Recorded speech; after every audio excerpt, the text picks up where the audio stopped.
Hello students, welcome back to Hindi mirror channel. सभी students का Hindi mirror पर फिर से स्वागत है। अभी जो हम कंटेंट लेकर आए हैं BAPSN 102 से संबंधित लेकर आए हैं। और यहाँ पर बता दें, पहले हमने BAPS का आपको सिलेबस दिया था और अब हम आपके लिए बाय बुक प्रिपरेशन लेकर आए हैं, जो कि आपके एग्ज़ाम में बहुत ज़्यादा यूजफुल होने वाली है।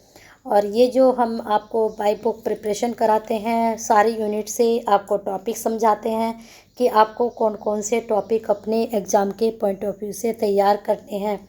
और वो कहीं ना कहीं आपके लिए बहुत ही बेनिफिशियल होते हैं। जो पेपर अभी तक हो चुके हैं, फर्स्ट सेम में भी आपने जो एग्ज़ाम दिए थे तो आपने देखा था कि हिंदी मिरर की तरफ से जो आपको तैयारी कराई गई थी वो आपके लिए बहुत फ़ायदेमंद रही थी। अब सेकंड सेम में भी 2 पेपर हो चुके हैं, संस्कृत और आपका जो है BAPA का। तो वो पेपर मैंने देखा था, बिल्कुल जुआ तो क्वेश्चंस आए थे जो हमने बताए थे। तो चलिए, बने रहिए हिंदी मिरर के साथ आप भी ऐसी ही फ़ायदेमंद वीडियो के लिए, क्योंकि आप हमसे जुड़ेंगे तभी आपको इसका बेनिफिट्स होगा। ये एक ऐसा प्लेटफॉर्म है हिंदी मिरर जहां आपको सिलेबस, बाय बुक और प्रीवियस क्वेश्चन पेपर सारी प्रिपरेशन आपको कराई जाती है और यूनिवर्सिटी से संबंधित सारी जानकारी एक ही प्लेटफॉर्म पर आपको मिलती है। तो फटाफट लाइक कर लीजिए, शेयर कर लीजिए और सब्सक्राइब भी कर लीजिए। आपका एक प्यारा सा लाइक हमेशा हिंदी मिरर के लिए तैयार रहना चाहिए, तो कर दीजिए एक लाइक और एक शेयर। यहाँ पर तुलनात्मक राजनीति व्यवस्था, विश्व के प्रमुख सिद्धांत। अब यहाँ पर जो तुलनात्मक राजनीतिक व्यवस्था है वह किस प्रकार की है, किस किस की है, वो देखना है। और कौन से देश के यहाँ पर संविधान लिए गए हैं। तो पहले तो सबसे पहले क्या पढ़ना है, तुलना। चलिए, सिलेबस तो हम डिस्कस कर चुके थे, हम सीधे सीधे अब यूनिट पर चलते हैं। यूनिट में देखते हैं कि यहाँ पर तुलनात्मक राजनीति का महत्व, अर्थ एवं क्षेत्र। तो मेरा मानना है कि ये वाली जो यूनिट है, ये जो टॉपिक है 100% आपके एग्ज़ाम में आएंगे। चाहे ये आपका शॉर्ट में बने चाहे लॉन्ग में बने, लेकिन बनेगा 100%। बस यहाँ से यही टॉपिक आप तैयार कर लीजिएगा, इससे ज़्यादा कुछ मत करिएगा। अगर आपको लगता है और भी कुछ इम्पोर्टेंट है तो वो भी आप कर लीजिएगा, लेकिन ये तो आप ज़रूर करके जाइएगा, क्योंकि ये प्रश्न आपका बनेगा ही बनेगा। चलते हैं सेकंड यूनिट पर। पहले एक बार चेक कर लेते हैं कितनी यूनिट है, फिर लास्ट में पता नहीं चलता कितनी यूनिट है। टोटल यूनिट आपकी 16 है, ठीक है। तो हो सकता है ये 2 पार्ट में देनी पड़े, या फिर जल्दी जल्दी बताएंगे, जिससे आपका एक ही वीडियो में काम हो जाए और आप अच्छे से अपनी तैयारी कर पाएँ। चलते हैं सेकंड यूनिट पर। सेकंड यूनिट आ चुकी है। सेकंड यूनिट में जो है तुलनात्मक रणनीति स्वरूप है, परंपरागत और आधुनिक। बहुत इम्पोर्टेंट है, दोनों का डिफरेंस पूछा जा सकता है, दोनों का संबंध पूछा जा सकता है। और स्वरूप है दोनों ही, परंपरागत और आधुनिक तरीका आपसे पूछा जा सकता है, ठीक है। तो यहाँ पर एक चीज़ और कर सकते हैं, तुलनात्मक राजनीति की परंपरागत उपागम की सामान्य विशेषताएं, ऐसे ही आधुनिक तुलनात्मक राजनीति की विशेषताएं। ये टॉपिक भी आप जरूर कर लीजिएगा, ठीक है।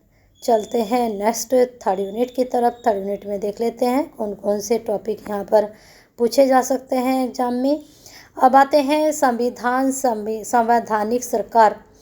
तो संविधान की आवश्यकता, संविधान का अर्थ है परिभाषा, बहुत इम्पोर्टेंट है, 100% करिएगा, प्रश्न जरूर बनेगा यहाँ से भी आपका। फिर इसके बाद है संविधान। मुझे लगता है बस यहाँ से इतना ही टॉपिक बहुत ही सफिशिएंट रहेगा। वर्गीकरण भी आप पढ़ना चाहें तो आप पढ़ लीजिएगा, फिर तो बचा ही क्या, पूरी यूनिट ही हो गई। चलते हैं फोर्थ यूनिट की तरफ। फोर्थ यूनिट में है संविधानवाद, पाश्चात्यवाद एवं मार्क्सवाद। संविधान का अर्थ एवं परिभाषा आप ऊपर पढ़ चुके हैं, लेकिन यहाँ पर मार्क्सवाद के अनुसार आपको पढ़नी है।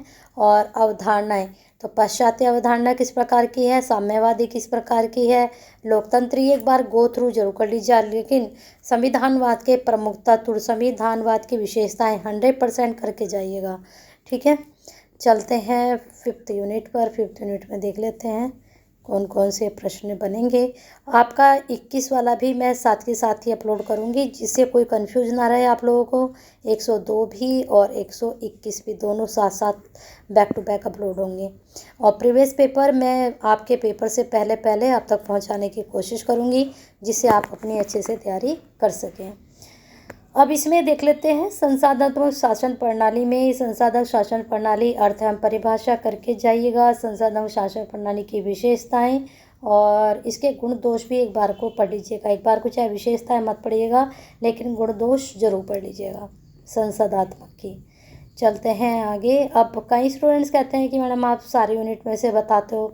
सारे यूनिट में से ही पढ़कर जाना चाहिए। हो सकता है आप 5 यूनिट पढ़ कर जो आपने छोड़ी वहीं से पेपर आ गए, इसलिए सारे यूनिट को चाहे एक बार देख लें, लेकिन ज़रूर देखें। जिन इम्पोर्टेंट्स को मैं कहती हूँ 100% करो, तो उनको तो आप 100% करते ही हैं। चलते हैं आगे।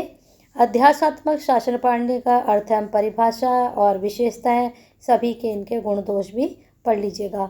एक प्रश्न यहाँ पर देखें नीचे निकल कर आया, संसाधात्मक एवं अध्यासात्मक सरकार में अंतर।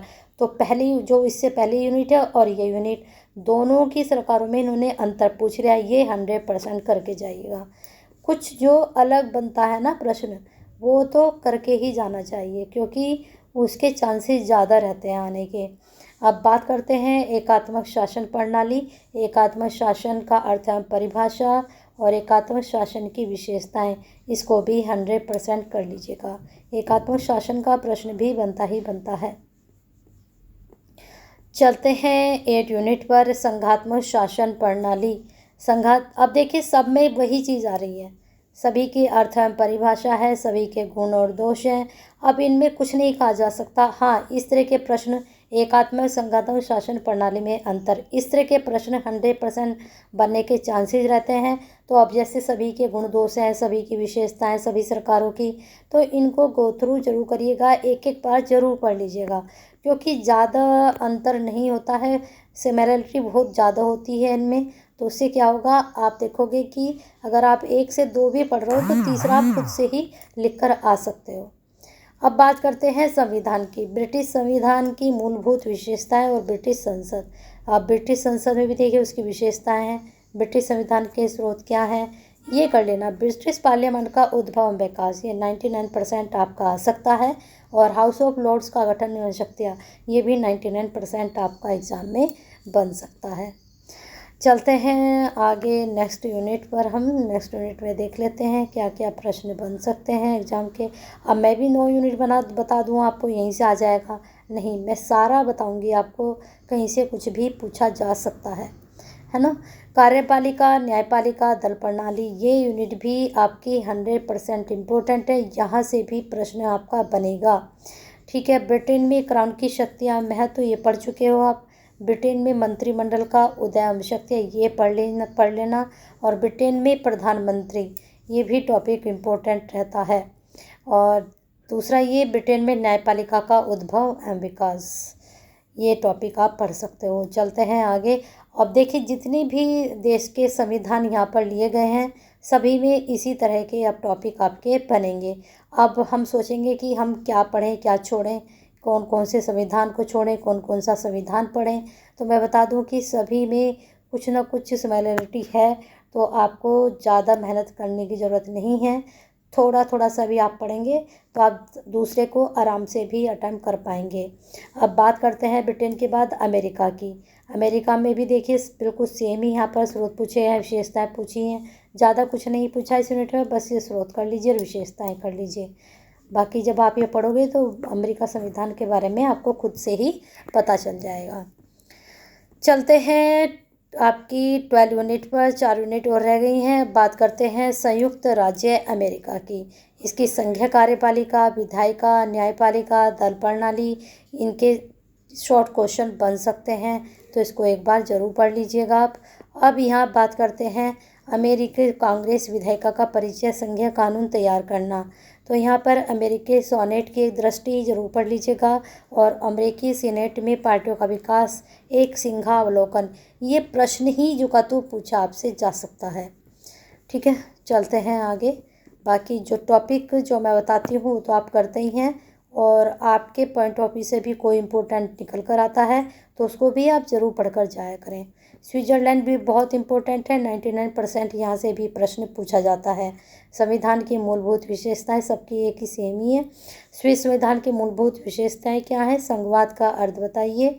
और स्विस संघीय व्यवस्था की विशेषताएं, यहाँ संविधान की विशेषताएं या संघीय व्यवस्था, दोनों में से कोई एक भी कर लोगे तो दूसरी को अटैम्प्ट करने में कोई ज़्यादा मुश्किल नहीं होगी। हाँ, इसको कर लीजिएगा, प्रश्न यहाँ से बनता ही है। अब बात करते हैं आपकी स्विट्ज़रलैंड का संविधान, ये भी आपके लिए इम्पोर्टेंट है। संघीय सभा की विशेषताएं, संघीय सभा का संगठन, इसकी शक्तियाँ कर लीजिएगा, ठीक है। अब यहाँ पर ये वाली भी देख लेना टॉपिक, संघीय परिषद की विशेषताएं और संघीय परिषद की शक्तियाँ। चलते हैं आगे। सभी में देखो सेम सी ही चीज़ें हैं सब, लेकिन हैं सबकी अलग अलग, है ना, क्योंकि संविधान का मोस्टली सबका सेम सा ही होता है, थोड़ी बहुत चीज़ें चेंज होती हैं। चीन की बात करते हैं, चीन वाली यूनिट में आप देख लीजिएगा अगर आपको पढ़कर जाना है। यहाँ से प्रश्न मुश्किल है बनना। चीन में से बात करते हैं 16 यूनिट के लास्ट यूनिट। रूस का संविधान की विशेषताएं पढ़ लीजिएगा, 99% चांसेस हैं आने के। और यहाँ पर रूस में क्या पढ़ना है आपको, इसका स्टेट ड्यूमा का गठन पढ़ लीजिएगा क्योंकि ये कुछ अलग है हर एक से। और रूस में राजनीतिक दलों का उभयदान इतिहास पढ़ सकते हैं, बस इतना ही। और 1992 के रूस में संविधान में विधायी का देख लीजिए, इसका पढ़ना चाहेंगे तो अब ये 16 यूनिट आपकी हो चुकी हैं। अब फटाफट लाइक शेयर करना मत भूलें, और हिंदी मिरर के साथ अभी तक नहीं कनेक्ट हुए हैं तो एक सब्सक्राइब भी ज़रूर कीजिएगा। एक प्यारा सा लाइक अब लगा दीजिए और शेयर कर दीजिए सभी स्टूडेंट्स के लिए, जिससे उनका पेपर भी आप ही की तरह अच्छा जाए।